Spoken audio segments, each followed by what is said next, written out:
Yes, sir. Miller. Jackamore. Cummings. Here. Stroud. Here. Cothran, present. We have a quorum. Thank you. Okay, everyone had a chance to look at the minutes from last month? Motion to approve. Second. Okay, we have a motion to approve the minutes from last month. All in favor say aye. Aye. Opposed? Motion carries. No new business, so we'll move on to new business. We have item number 1, a variance from Article 6.1.25, allowing an extension of a non-conforming parking area at 1200 to 1218 North Jackson Avenue, submitted by American Dream Realty on behalf of Donna Johnson. Do we have a staff report? Yes, sir. All right, so this is a variance at 1200 through 1218 North Jackson Avenue. It is a variance from Article 6.1.2, 5 to allow parking to back into the right-of-way. The existing conditions, this is located as stated at 1200 through 1208 North Jackson Avenue within the Parker neighborhood. This site is an existing multifamily housing complex, including a mix of duplexes and triplexes on a single property.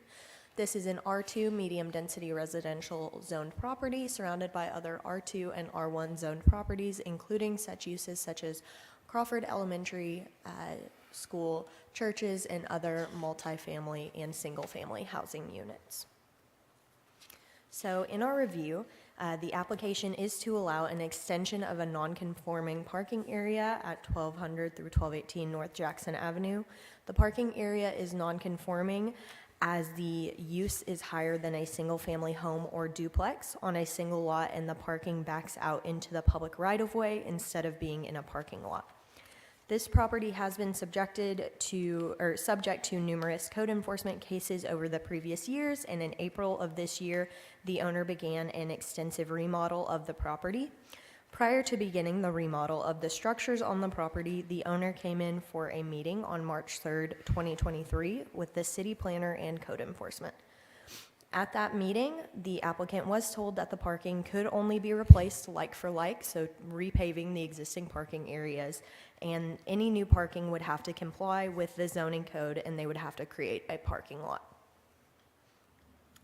Our code enforcement division noted on October 31st of this year that the parking area was being redone and that forms were set extending the parking area. So you'll see on the slide up there where the forms were set in the red boxes as opposed to where the existing parking is. At that time, code enforcement made contact with the owner, their representative, and their contractor to let them know that it was not permitted. At that time, work was stopped. Ms. Walker, the owner's representative, had a phone call with City Planner John Dahl on November 3rd, 2023, in which Ms. Walker was made aware that the Board of Adjustment could not approve something that is not permitted. Ms. Walker did state that she wanted to proceed with the variance application. In that phone call, Ms. Walker additionally told staff that the new parking area was extended by accident due to a miscommunication with the contractor. On November 13th, 2023, it was noted by staff that the parking area had been repaved in the previous existing location, and at that time, staff did reach out to the applicant to ensure that they still wanted to apply for the additional expansion of the parking area, and at that time, the applicant did indicate they wanted to move forward with the variance. So as kind of stated, the Board of Adjustment has authority to grant variances from the zoning code, hear and decide appeals, and hear special exceptions related to the zoning map. However, the Board of Adjustment does not have authority to approve something that is outright not permitted within the zoning code. Article 6.1.25 states, all areas devoted to off-street parking shall be designed and be of adequate size so that no vehicle is required to back into a public street to obtain egress. Exempted from this provision are single-family or duplex residents. This exemption applies only in cases where a parcel contains one detached single-family dwelling or a single duplex structure. So this article clearly prohibits parking in the circumstance of this application from backing into the right-of-way. Therefore, the Board of Adjustment does not have the authority to grant this request or approve the expansion of this parking area. Furthermore, we understand the applicant's need for additional parking. However, we do not believe the 4 proposed spaces will suffice for this parking issue. Under the current standards of this code, the site is lacking at least 16 parking spaces to adequately meet the provisions of the code. The applicant was allowed to remodel the structures on the site without coming into compliance with the current regulations of the code, and therefore they did not have to provide that parking at this time. Additionally, there is room on the property for additional parking in a parking lot. From staff measurements, it appears there is room in one location on the site that could hold approximately 14 additional parking spaces, and that's shown up here. Kind of hard to see, a little gray line there that kind of shows that. If the Board of Adjustment wanted to further consider whether or not a variance should be granted, the following regulations that you all typically look at for the granting of a variance are held in Article 9.3.2, where you all have been given specific guidelines in order to grant a variance. Kind of going through those, the applicant has not demonstrated that special conditions exist and only provided information that there was an accidental expansion by their concrete company. Nothing in the application indicates reason to justify the variance is the only variance granting reasonable use of the land. It is not the minimum variance allowing, as it stated, reasonable use of the land, as there is room on the property to create a conforming parking lot. The applicant has indicated that they do not want to reduce the green space on the property to come into compliance with these regulations. And while we do understand a desire to retain green space, although it's a great idea, it is not a reason to justify the granting of this variance. The granting of this variance is not in harmony with the purpose and intent of the code, since the code explicitly restricts complexes from having parking areas that back out into the right-of-way. There are no additional safeguards required, as this is listed as a not permitted use in Article 6.1.25. The proposed use for the parking area is outright not permitted, again, by Article 6.1.25, which, as stated, for this requirement, again, restricts the Board of Adjustment from allowing a variance and is a reason to dismiss this case. So, with all of that stated, it is staff's recommendation that the Board of Adjustment dismiss this case with the findings below. The Board of Adjustment does not have the authority to approve something that is not permitted by the zoning code. This is not an expansion of a non-conforming use, as it is something that is not permitted for the subject property. The applicant has not demonstrated special conditions exist. Sufficient evidence was not presented to justify the granting of this variance. The granting of this variance is not the minimum variance allowing reasonable use of the land, and the Board of Adjustment may not grant a variance to allow use not permissible by the zoning code. That was a lot of information. Do you have any questions for me? The applicant additionally did sign up to speak, so just wanted to let that be known. Anybody got any questions?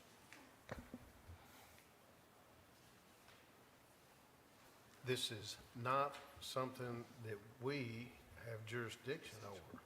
Correct. Because it would allow we'd be approving a non-conforming use of the property. So, not necessarily that. It's just the Board of Adjustment does not have the authority to grant a variance to something that is outright not permitted. So that's where the authority issue kind of lies, is that it's outright not permitted. It's explicitly lined out as not permitted in the code. Somebody can speak to it. Okay, thank you. All right, the applicant, Donna Johnson, you want to speak? Okay, just go up to the microphone and state your name for the record, please. Wow, that was a lot. Okay, first off, are you going to show these? I'm Cindy Walker. I'm a broker owner of American Dream Realties. I'm a lifetime resident and promoter of improving our community with affordable housing. I'm here today representing Donna Johnson, one of my landlords, in her efforts to beautify the community. First, let me say that the planning director and code enforcement is totally against any and all improvements we have made to the former drug compound across the street from Crawford School on East L, M, and Jackson.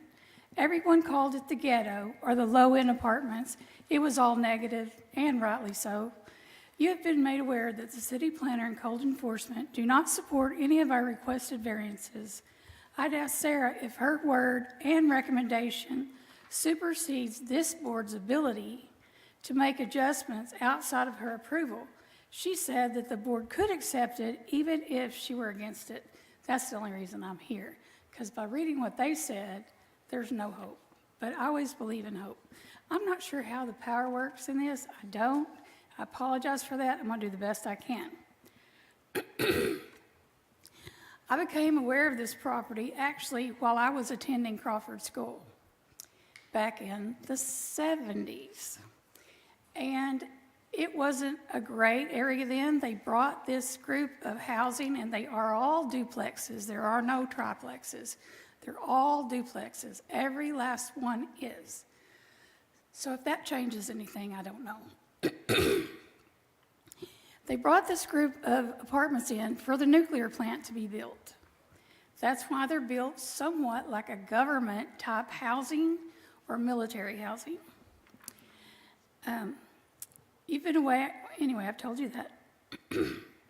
Okay, if you'll look at this picture, I'm going to show you what condition this was in when I started to consider representing it.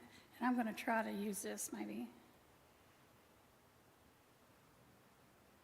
Okay, you can see all the apartments are filthy.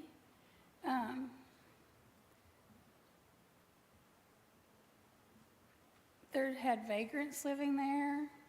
You can see this bathroom, they'd used aluminum foil. And they didn't want people to come in the properties to fix them because they were doing drugs and selling drugs.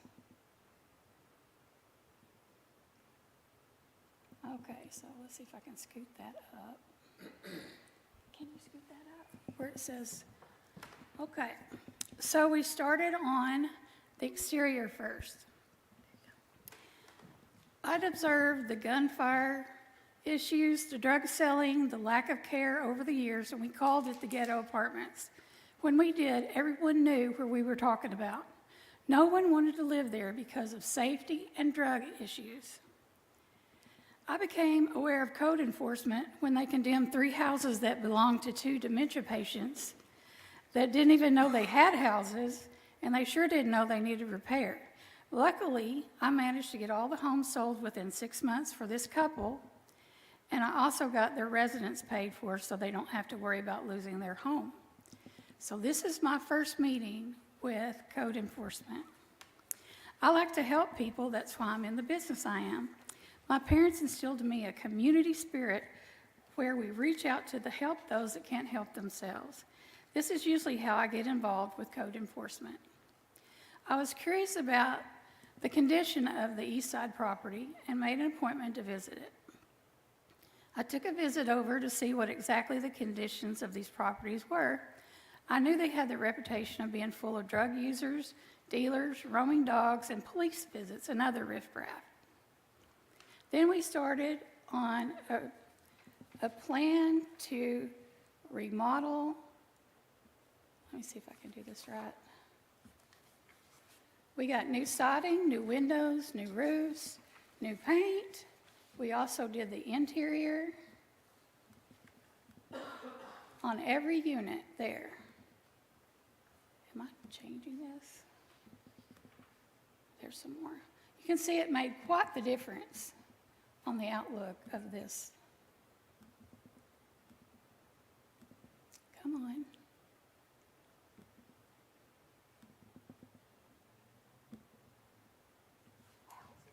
I can't get that to move.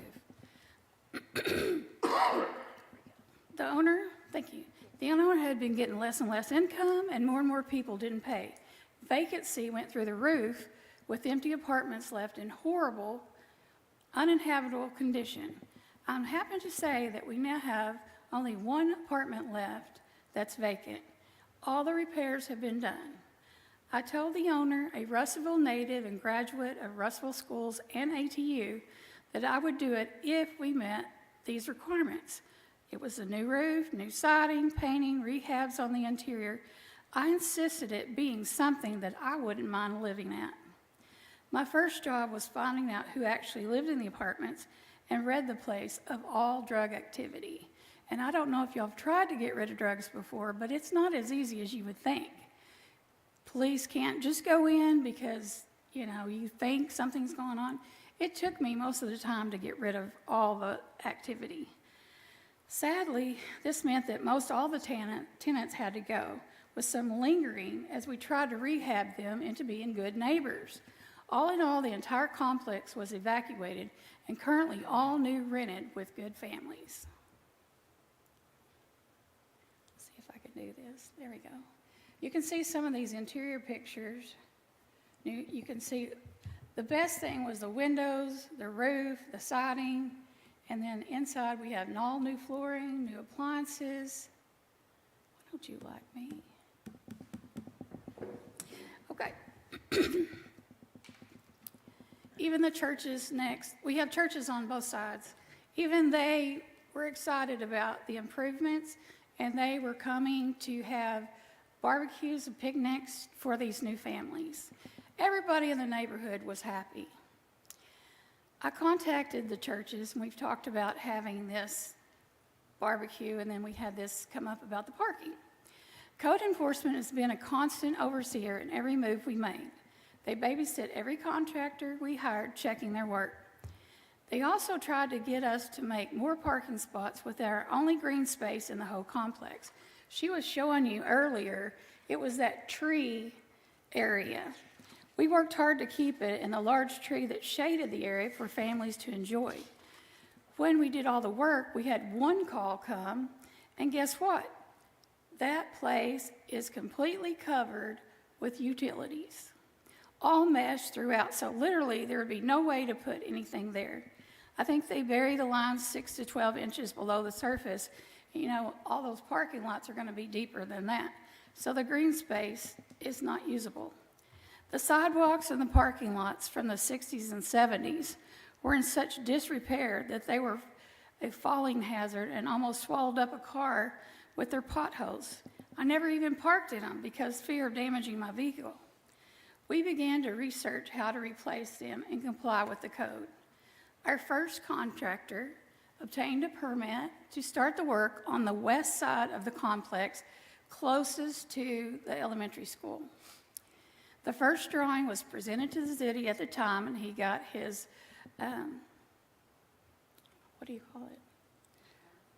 permit, thank you. We became afraid of the quality this contractor was providing, so we began to look for others. And he also, at that time, had cut out the first 2 extra parking spots at 1200 and 1202 North Jackson. We're going to talk about that street for a while because it's very important. That is not a thoroughfare at all. It's 2 dead ends on both sides. Anyway, we got several quotes, but no one would come to do the job. They were afraid of the city's interference and red tape. They said the city was giving them a hard time about doing the job. Now, I personally did not hear that from the city, but these were the contractors' reasoning. The first contract of the first section in front of 1200 and 1202 and adjoining mailbox area had been cut out areas for concrete forms. It was muddy and wet, kind of hard to tell where you were even at. It was so wet. The city was called to get the correct pitch to correct the water drainage issue at every parking spot on the complex. That's part of the reason of the deterioration of those parking lots is constant water on it. So we got rid of the first contractor. We attempted to get Robert Vick's company to do it. He's another well-known concrete man, but he said it would make trouble with the city and he didn't want any part of it. We got estimates from Bowden's and a new company, which were over $65,000 each. Months go by and we finally get the Tullis brothers to come and do the job. They had their excavator man cut not only the front of the previous pads where we were supposed to be, but an additional 2 spots on the north end at 1216 and 1218 North Jackson. They did leave the corners. We still have green space at the front side, and we have a tree and green space on the other side of these 2 spots. It's not corner to corner, but it's pretty close. The first contractor did the 1200 and 1202 spots. Then the last contractor added the 2 at 1216 and 18. How I found out about it was Palmer, code enforcement man, called me to tell me what had happened. I learned the next day it was true. They had overcut the area from the previous parking pad by 2 spots.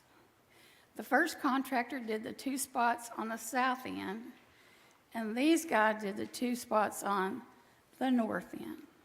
Now we have exactly 4 spots only that have created this fiasco of the city versus Donna Johnson. 4 single car spots. First off, the objections of the city, they want to have parking where the tree is in between 1212, 1214, 1204, and 1206.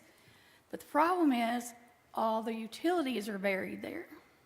This would cost a fortune to move the buried utilities of gas, water, electric, and cable. The second objection was they don't want any backing out onto a street. What is a street? Is North Jackson a true street, or is it just a small leg that has dead ends on both ends, which it does? Is it not? It's not even busy during the school system. The only people traveling on it are the residents on that street. It's a small leg of the bigger North Jackson that runs throughout the city. It causes no risk to anyone. Cars go slowly because they just turned off L Street or N Street. There's no way to speed up because you're stopping again. There are at least 10 new homes built on my street with all back out on the street parking. It has the same scenario of being a half street as well.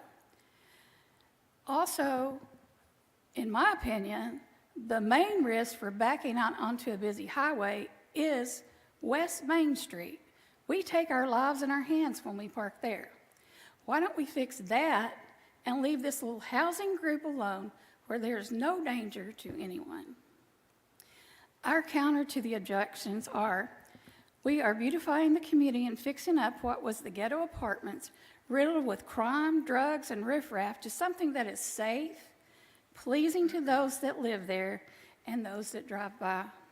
The green space cannot be used because it would cost a fortune to move all the various utility lines all throughout it. North Jackson at that location is not a busy street. It's not even a street. It's part of a dead end. The only people that go down the street are the tenants that live there. It poses zero hazard backing out or pulling in and would comply with our designated number of spots required. Or help us. I just learned tonight, we're not. We still have more. We need to finish our project because our tenants have been held up for months over this problem. We're making Russellville a friendlier family complex for those who cannot afford the high rent. Some are disabled, some are single mothers, some are new citizens, some have low-paying jobs. Can't we help these folks by have the parking they deserve? And I'm going to show you a few more pictures and then I'll be done. Let's see if I can get it to work. These are some more. You can see how much nicer the bathrooms are. Okay. This is the first 2 spaces in front of 1200 and 1202 North Jackson. It does not extend to L Street. You can see the green space. I've got a line to it. And a tree between the building and East L. This is what it looked like before they cut it out. It was a mud hole. It's got like mushy marsh-like soil in front of it, and the 2 parking spaces would eliminate the soil issues and the water collection. Okay, this is the other end, the north end of 1216 and 1218 North Jackson. And you can see where they've cut it out, but we still have green space. We have a tree here even. So it's not street to street. 2 spots there, 2 spots up front. So the majority of it complies with all the rules. This part with this mailboxes, that's part of the old, they're fine. And here's just some of the forms they had, and I'm going to show you.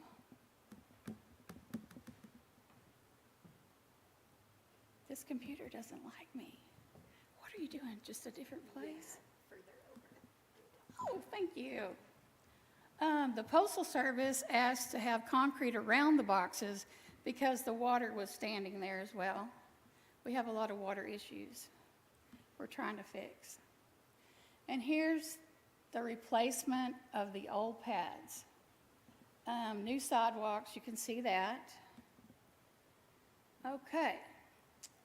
I'm going to go to the next one. I have a picture of this, if I can tell where we are. Some of the numbers on here are not correct, but let's see if I got a better one. Oh, here we go. It's upside down, but if you see the upside down Russellville, Arkansas, right below it, you'll see an X.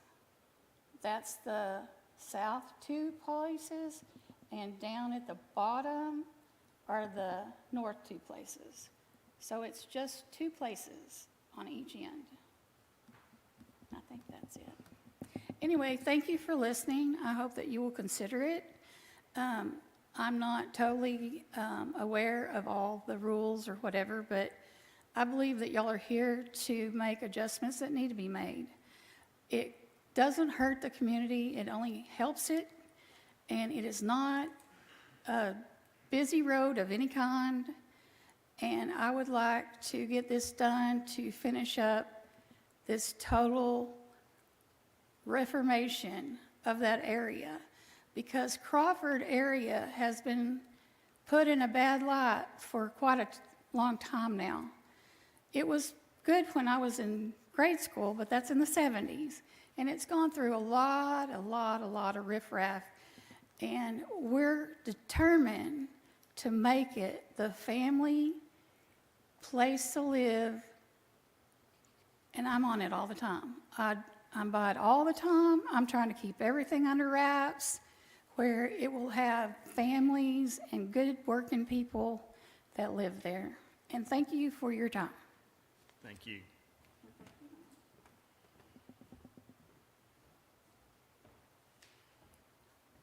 Anybody got any more questions?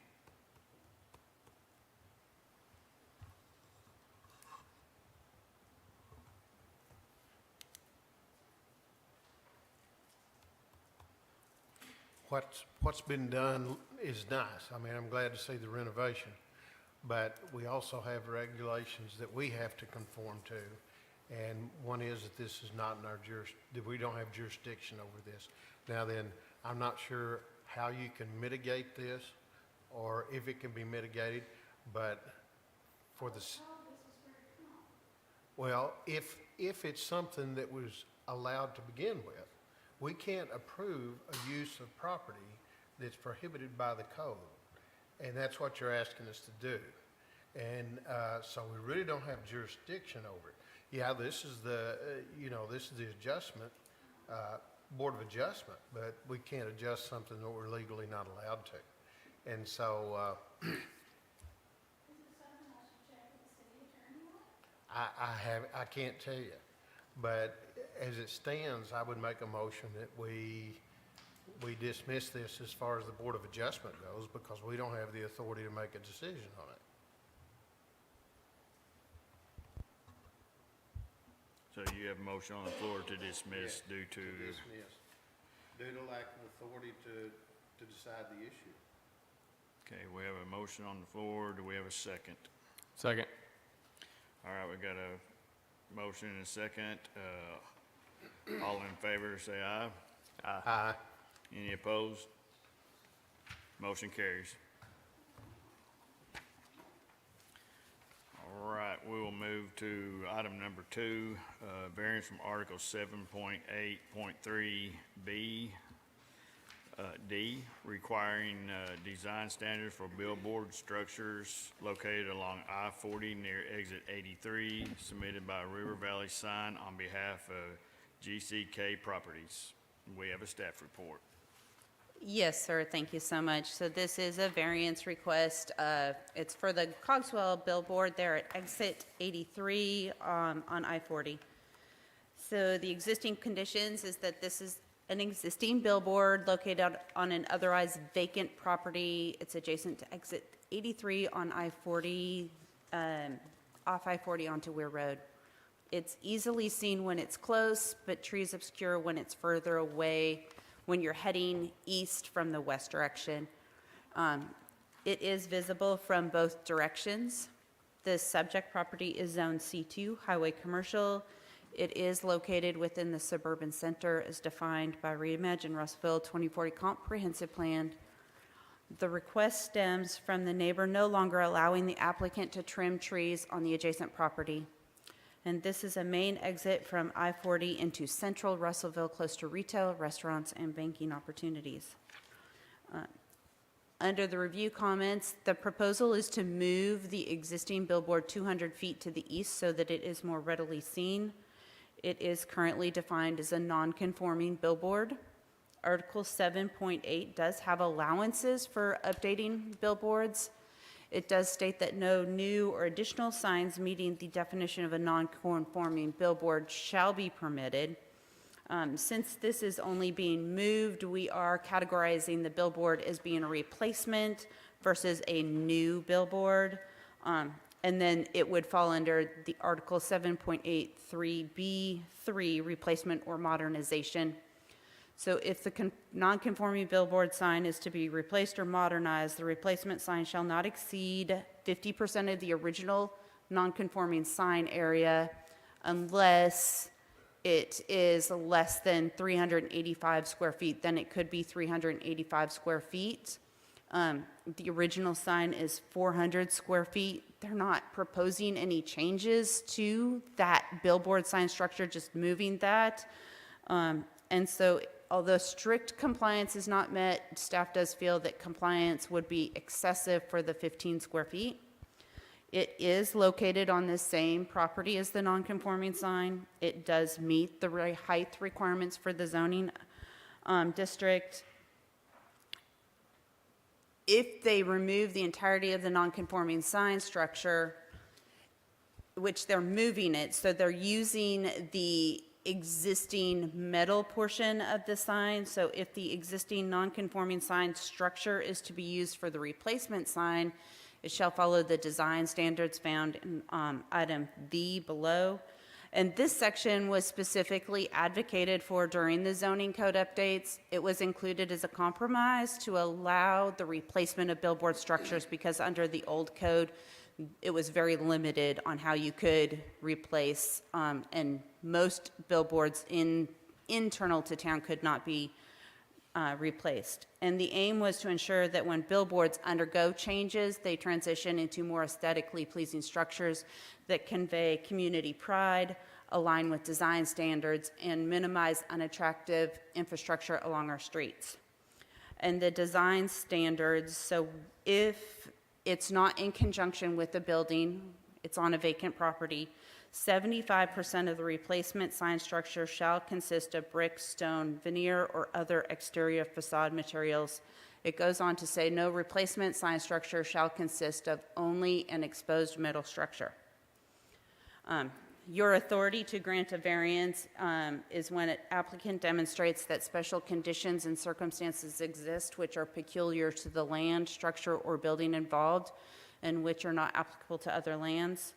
No documentation provided indicating that special conditions or circumstances exist which are peculiar to the land or structure or that would not be applicable to other properties in the area. We did not consider other non-conforming uses. The applicant demonstrates reasons to justify a variance, and the variance is the minimum to make reasonable use of the land. The sole rationale offered was that it was impractical to require an applicant to expend thousands of dollars to adhere to the regulations. However, staff cannot consider that as valid justification for a variance. We would have to make a finding that granting of the variance will be in harmony with the general purpose and intent of the zoning code. And the intent is that structures comply with the regulations when improvements are made.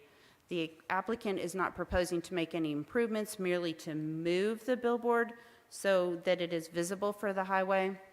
Although it does not meet the intent of the zoning code, it could be that it still meets the general purpose. The applicant, or the Board of Adjustment, may prescribe appropriate conditions and may not grant a variance that is to allow use that's not permissible. This is a permitted use. After all of that, we do recommend that the Board of Adjustment shall deny this application based on the findings that moving of the billboard did not constitute special conditions or circumstances. The current sign is non-conforming, and per Article 7.83B3D, design standards shall be met, and insufficient evidence was provided to justify the granting of this variance. Do you have any questions for me? I did see the applicant come in after the start of this meeting, so they are here if you have any questions for them or if they would like to say anything. Okay, thank you. Anybody got any questions? If not, if you'd like to come up to the podium and state your name for the record.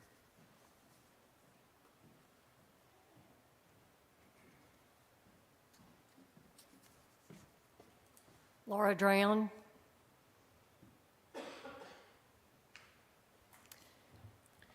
We are not making any changes to this billboard. We are unable to work with Lindsay Management to trim on the interstate easement for our billboard to be visible. All we're doing is moving it 200 feet east on our same property.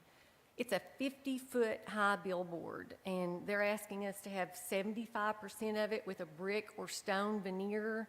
It's just unreasonable. It's not a 15-foot sign. It's a billboard. I don't know of any other billboards that have 75% of it as brick or stone veneer. And it's going to cost us $35,000 to move this sign. I just cannot spend that much more for a brick or stone veneer on a billboard. Why would Lindsay not trim those trees? I'm sorry? Why would Lindsay Properties not trim those trees? Did they give you a reason? No. So the, I guess, Highway Department, requires that you get the adjacent landowner's permission. And we're just trying to trim on the right-of-way, not on their property itself. But that property owner has to give permission, and they refuse.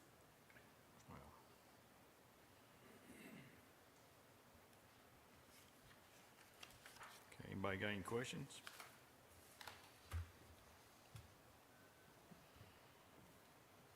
If not, I will need a motion.